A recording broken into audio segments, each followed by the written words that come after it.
The very snobbish wife was discussing the subject of Christmas presents with her maid.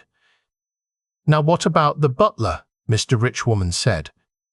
"A set of wine glasses," the maid suggested. The woman frowned icily.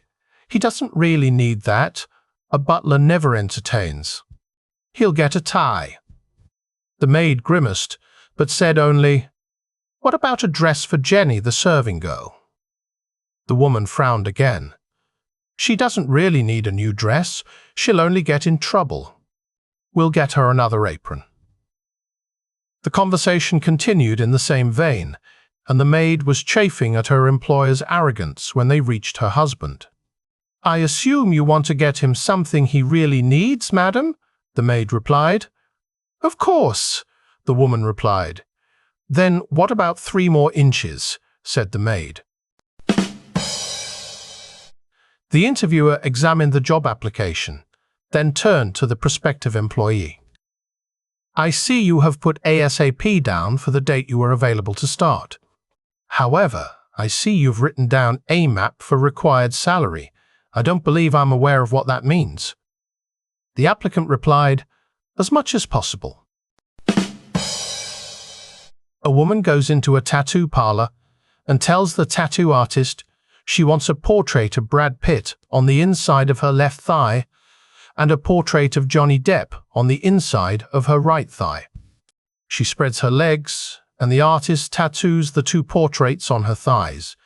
When he's done, he stands back and admires his work. "Pretty good, huh?" he says.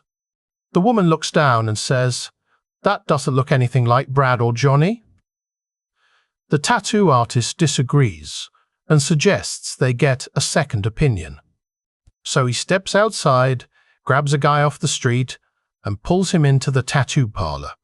The woman spreads her legs, and the tattoo artist asks the man, "All right, who does that look like to you?"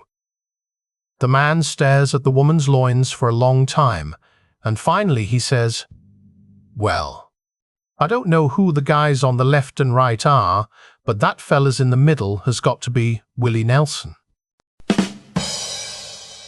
A girl named Mary is in line to go to heaven, and while she's at the pearly gates talking to St. Peter, she hears a drill and then a scream.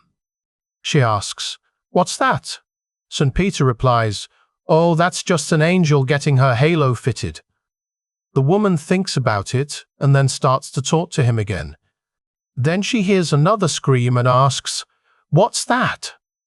St. Peter smiles and says, "That's just an angel getting her wings fitted."